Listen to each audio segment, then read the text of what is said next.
என்னடா செய்யறது அப்படின்னு தெரியல.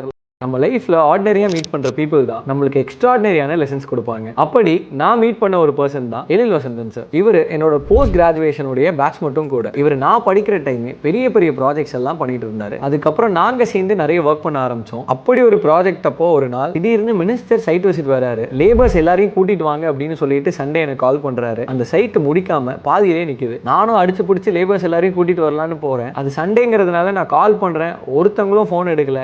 அவங்க தங்கியிருக்க இடத்துக்கே போகிறேன், ஒரு ஆளுமே கிடையாது. நானும் அதுக்கப்புறம் வெளியிலேருந்து யாரையாவது லேபர்ஸை கூப்பிடலான்னு எனக்கு தெரிஞ்ச எல்லா சோர்ஸுக்கும் கால் பண்ணுறேன்.